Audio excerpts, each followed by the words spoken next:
வணக்கம். இது நம்ம கிச்சனில் நம்ம இன்றைக்கி என்ன பண்ண போகிறோம்னா கருவேப்பிலை ரவா உப்புமா பண்ண போகிறோம். முதல்ல என்ன பண்ணுறோம்னா இழுப்புச்சட்டி சுட வச்சு காய வச்சுக்கிட்டோம். இதில் நான் 2 டீஸ்பூன் அளவுக்கு எண்ணெய் விட்டுருக்கேன். சாதாரண குக்கிங் ஆயில் தான். கருவேப்பிலையை நல்லா அலசி நல்லா அலம்பி ஒட்டை ஈரம் போக இந்தமாரி வடித்து எடுத்துட்டுருக்கேன். இதில் போட்டு நல்லா வறுக்கணும், நல்லா வதக்கி எடுக்கணும். பச்சை வாசனை போகிற அளவுக்கு வதக்கி எடுக்கணும். இப்போ நல்லா வதக்கணும், வதக்கிட்டு காட்டுறாங்க. நம்ம கறிவேப்பிலை நல்லா வதங்கிடுது, பச்சை வாசனை போகணும், அவ்வளோதான். ஒரு தாம்பாளத்தில் இப்படி நம்ம எடுத்து போட்டுக்கணும். போட்டுருந்து ஒரு பேன் காய்ச்சல் ஆற விட்டோம்னா ஆறிடும். இல்லைன்னா வெறும் பேன் கூட இல்லாமல் கூட ஆற விடலாம். பொறுமையாக ஆற விட்டு சமையல் பண்ணலாம். அர்ஜென்ட்டாக ஓடணுன்னா பேன் காய்ச்சல் ஆற விடணும். ஆற விட்டுட்டு அப்புறம் இதை ஒரு பேஸ்ட்டாக ஜலத்தை விட்டு அரைச்சிக்கணும். அரைக்கும்போது எலுமிச்சம்பழம் ஜூஸ் விட்டுக்கணும். ஒரு மூடி விட்டுக்கலாம். எதுக்காக அப்படின்னா கலர் மெயின்டைன் ஆகும், அதுக்காகத்தான். டேஸ்ட்டும் கொடுக்கும். கருவேப்பிலை வேஸ்ட் ஆகாமல் இருக்கிறதுக்காக. மற்றது தான் கருவேப்பிலையெல்லாம் எல்லோரும் சாப்பிட மாட்டா பொறுக்கி போட்டுருவோம் இல்லையா, அதுக்காக. இதுக்கு கருவேப்பிலைக்கு தாளிக்கணுங்கிற அவசியம் கிடையாது இந்த உப்புமாவுக்கு. இப்போ இந்த உப்புமாவுக்கு தேவையான எண்ணெயை விட்டுக்கலாம். இதுக்கு நெய் அதெல்லாம் வேணுங்கிறது இல்லை, வேணுங்கிற எக்ஸ்ட்ரா வேணுங்கிறவா விட்டுக்கலாம். அதனால் ஒன்றும் தப்பு கிடையாது. நான் ஒரு 50 மில்லி அளவுக்கு எண்ணெய் விட்டுக்கிறேன்.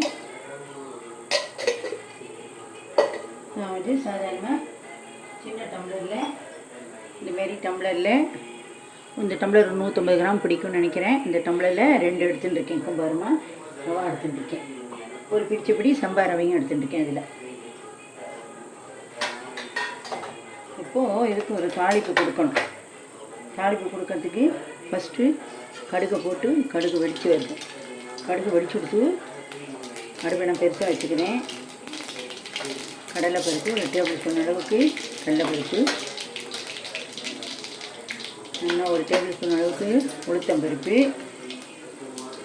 2 கிள்ளின மிளகாய் வத்தல். ஒரு மிளகாய் வத்தலை 3-4 பீஸாக கிள்ளி வச்சுருக்கேன். அடுத்த சிம்மில் வச்சு பருப்பை வறுக்கணும். வறுக்கும்போது என்ன பண்ணுறோம், நிலக்கடலையும் போட்டுடுறோம். இது பச்சை நிலக்கடலை, அதனால் நான் வறுக்கிறேன்.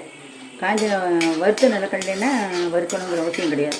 இது 3ம் போடணுன்னா செவந்து வரணும். வறுபட்டு உள்ள வரைக்கும் செவக்கணும். வறுபட்டு நல்லா நறுக்குன்னு இருக்கணும். அப்படின்னா அடுப்பை சிம்மில் வச்சு பருப்பை வரும்போம். இப்போது பருப்பு நம்மளுடைய பருப்பு வறுபட்டு கொடுத்து அடுத்து என்ன பண்ணுறோம், எவ்வளோ வேணாலும் நீங்கள் வெங்காயம் போட்டுக்கலாம், ஆப்ஷன் தான். நான் 4 வெங்காயம் போட்டுட்டு 2 பச்சை மிளகாய் போட்டுருக்கேன்.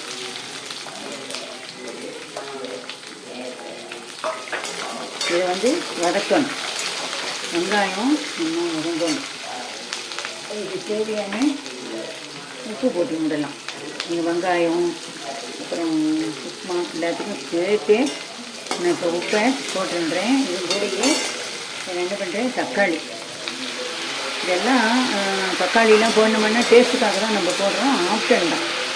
வெங்காயம் இல்லாமல் கூட உப்புமா பண்ணலாம், தாளித்து கட்டி கூட உப்புமா பண்ணலாம். நான் இப்போவே எல்லாம் போட்டு விட்டேன். அப்புறம் கேரட், ஒரு 2 கேரட்டை நல்லா பொடியாக நறுக்கி 2 பக்கமும் காம்பெல்லாம் கட் பண்ணி அலம்பி நல்லா வச்சுருக்கேன். இப்போது இது எல்லாம் சேர்ந்து நல்லா வதங்கி வரட்டும் பார்க்கலாம். இப்போ என்ன ஆற வச்சேன், எனக்கு கருவேப்பிலை என்ன ஆறி இருக்குது. மிக்ஸி ஜாரில் போட்டு ஒரு டேபிள் ஸ்பூன் அளவுக்கு ஜலத்தை போட்டு நைஸ் பேஸ்ட்டாக அரைச்சிக்கணும். இதுக்கு என்ன மெஷர்மெண்ட்டு ஜலம் வைக்கிறது அப்படின்னா, நான் 2 டம்ளர் ரவா போட்டிருக்கேன்.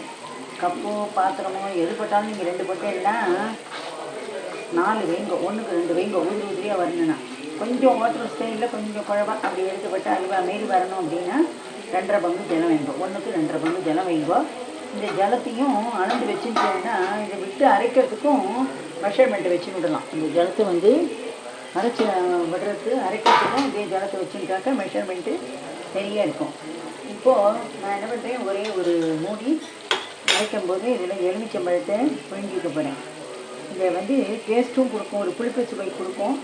தேவையில்லைங்கிறவா விட்டுடலாம். ஆனால் நான் இதுக்கு எடுத்து பண்ணுறேன்னா இந்த கலர் மெயின்டைன் ஆகும். இதில் அரைக்கும்போதே இது பண்ணிக்கிட்டோன்னு வைங்கோ. இதை நைஸாக அரைச்சி எடுத்துன்னு விடலாம். கொஞ்சமாக ஜலம் எவ்வளோ தேவைப்படுறதும் விட்டு நான் அரைச்சி எடுத்துட்டு வரேன். நல்லா நைஸாக வழுவுனா உப்புமாவுக்கு அளந்து வச்ச ஜலத்தை விட்டு அரைச்சி எடுத்துன்னு வந்துட்டேன். அதனால நமக்கு ஜலம் விடும்போது இந்த குழப்பம் வராது. இப்போ பார்த்தீங்கன்னா கலர் எப்படி நல்லா மெயின்டைன் ஆகுதுன்னு. கருவேப்பிலையில் நல்லா கால்சியம் அயன்லாம் இருக்குது. பார்த்து குழந்தையெல்லாம் கருவேப்பிலை சாப்பிட மாட்டா, எடுத்து எரிஞ்சிருவா. அதனால் எப்போவாது ஒரு தடவை இந்தமாரி பண்ணி கொடுங்க. இப்போ இதை இந்தமாரி இதை ஒரு தடவை இந்த நம்ம வெங்காயம் தக்காளி காய்கறிகள்லாம் வதங்கிட்டு இருக்கு இல்லையே, அதில் போட்டு இதையும் வதக்கணும். எனது அரகரை பச்சை வாசனை நம்ம வறுக்கும்போது போயிருக்கோம். வறுக்கும்போது வதக்கணும் இல்லையா, எண்ணெயை விட்டு கருவேப்பிலையே, அப்போ அந்த பச்சை வாசனை போயிருந்தால் கூட இந்தமாரி வதக்கிட்டேன்னா டேஸ்ட்டும் இருக்கும். ஒரு விதமான டேஸ்ட்டு கொடுக்கும். ஒட்ட உள்ள வரைக்கும் போயிருக்கும். இப்போது இந்த மிக்ஸி ஜாரை அலம்பி இப்போ இதில் விடணுங்கிறதே இல்லைன்றதுனா விட்டு வதக்கலாம். இல்லைன்னா நம்ம உப்புமாவுக்கு தேவையான ஜலம் வச்சுருக்கோம் இல்லையா, அது விடும்போது ஒன்றா கொட்டின்னு விடலாம். குழந்தையெல்லாம் அழகாக க்ரீன் கலரில் இருக்கேன்னுட்டு சமத்தாக சாப்பிட்டுட்டு போயிடும். நல்லா அல்வா மாரி சாப்பிட்டுட்டு அழகாக வேலையை பார்க்க போயிடும். இப்போ இதெல்லாம் இந்த கேரட்டு வெங்காயம் தக்காளி இதெல்லாம் நல்லா வதங்கி வரட்டும், பார்க்கலாம். நல்லா இந்தமாரி இதுக்கு கொஞ்சம் பெருங்காயம் பவுடரும் போடலாம். கட்டி போடுறதா இருந்தால் நீங்கள் வறுக்கும்போது அப்போவே போட்டுருங்கோ. இதுக்கு கொஞ்சம் மஞ்சள் பொடியும் போட்டுக்கலாம்.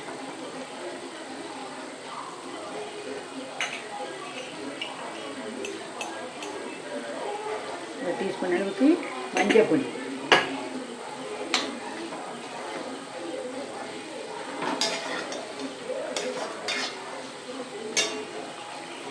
இப்போ தனி மிளகாய்த்தூள் ஒரு அரை டீஸ்பூன் அளவுக்கு.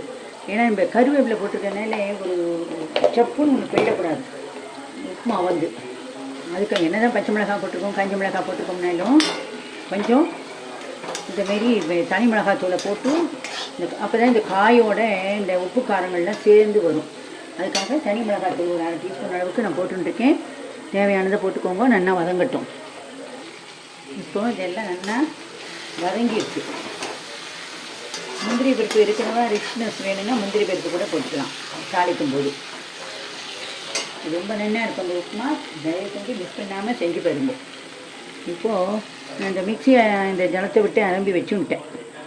அது பச்சையாக இருக்குது அப்படின்லாம் நினைக்காதீங்க, அதே ஜலம்தான். இப்போது இந்த ஜலம் நல்லா கொதித்து வரணும். இப்போ இது என்னென்னா கொதி வரப்போகுது. இப்போ இதிலே தான் இப்போ நம்ம ஃபஸ்ட்டு வதக்கினோம் கருவேப்பிலையை பச்சை வாசனை போக. அதுக்கப்புறம் வெஜிடபிள்ஸோடையும் வதக்கியிருக்கோம். அப்புறம் இப்போ ஜலம் விட்டும் கொதிச்சிருக்கு. அதனால் டோட்டலாக சுத்தமாக கருவேப்பிலை வாசனை போய் நல்லா கமன்னு வாசனையோடு ஜம்முன்னு இருக்குது. நல்லா கொதி வரணும். சுற்றியும் கொதி அதுக்கப்புறம் நடு கொதி வரும். எதுவாக இருந்தாலும் குழம்போ கூட்டோ எதுவாக இருந்தாலும் நம்ம என்ன பண்ணுறோமோ வீட்டில் ரசம் வாங்கி அது இது எதை பண்ணினாலும் இந்தமாரி உப்புமா கலர்றது எதுவாக இருந்தாலும் நடுவில் கொதி வந்ததுக்கப்புறம் தான் நீங்கள் கொட்டி கலரணும். இப்போது பிகினர்ஸாக இருந்தால் அடுப்பு சின்னதாக வச்சுக்கோங்க. எக்ஸ்பீரியன்ஸாக இருந்தால் சௌரியம். இப்போ இந்த ரவையை கொட்டி கலரணும்.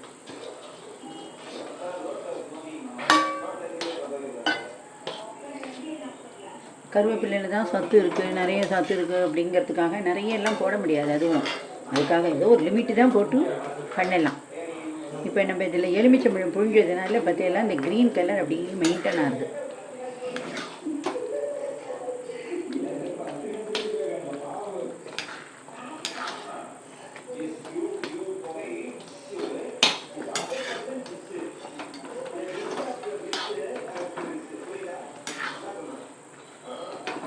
இதில் கேரட் மட்டும்தான் போடணுமான்னு அப்புறம் உருளைக்கிழங்கு போடலாம்.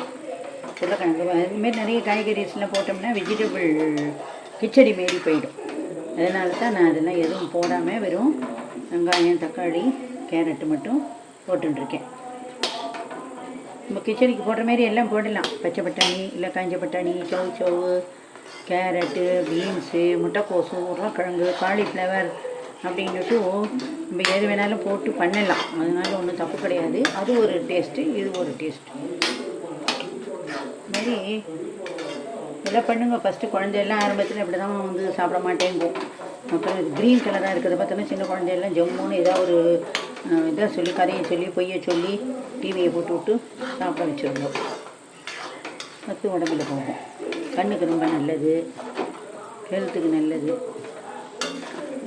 நல்லா இதுமாரி வரணும். இந்த சமயத்தில் நெய் விட்டுக்கணும்னு ஆசைப்படுறவா நெய் விடலாம். இந்த கருவேப்பிலையோட நெய் சேரும்போது இதோட வாசனை என்ன கம கம கம கமன்னு வரும். போதும், அவ்வளோதான். அதுக்கு மேலே தேவையில்லை. எண்ணெய் விட்டுன்ட்டோம். எந்த எண்ணெய் வேணாலும் விடலாம். குக்கிங் ஆயில் விடலாம். நான் குக்கிங் ஆயில் தான் செக்கு எண்ணெய் விட்டு தான் பண்ணுறேன். இப்போ இந்த சமயத்தில் நெய்யை விடலாம். ஆனால் என்னென்ன தண்ணி கொதிக்கும்போது நெய்யை விட்டுருந்தேன்னா ஈக்குவலாக அப்படியே தான் இருக்கும். இந்தமாதிரி கலரை நோக்கிறது கிடையாது. அவ்வளோதான். ஆகிடுத்து நம்மளுடைய கருவேப்பிலை உப்புமா ரெடி ஆகிட்டு. அடுப்பை நான் ஆஃப் பண்ணிட்டேன். நீங்களும் அதேமாரி பண்ணி பாருங்கோ. ரொம்ப நல்லா வரும். டேஸ்ட்டு அபாரமாக இருக்கும். சர்விங் பவுலில் கொஞ்சமாக எடுத்து நம்ம இதுக்காக இந்தமாரி காட்டுறதுக்காக டிவி ஷோக்காக நான் இதில் கொஞ்சமாக எடுத்து போடுறேன். ஆனால் கொதிக்கிறதுனால எடுக்க முடியாமல் இருக்குது. இதில் நீங்கள் எந்த இதில் போட்டாலும் எண்ணெய் தடவின்னு விடுங்கோ.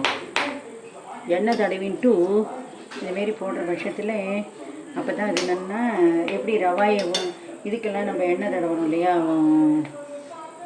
கேக்கு அந்தமாரிலாம் அதுக்கெல்லாம் இப்போ தடவிடுறோம் இல்லையா, அந்தமாரி இதுக்கும் இதுமாதிரி தடவிட்டு இந்த பாருங்கோ. இதுமாரி நான் எடுத்துட்டேன். இப்போ கொஞ்சம் நேரம் ஆறட்டும், அது உடப்போரட்டும், மூடி வச்சுருவோம். நான் பண்ணுற ரெசிபீஸ்லாம் உங்களுக்கு பிடிச்சிருந்ததுன்னா எனக்கு லைக் பண்ணுங்க, ஷேர் பண்ணி கமெண்ட் பண்ணுங்க. நன்றி, வணக்கம்.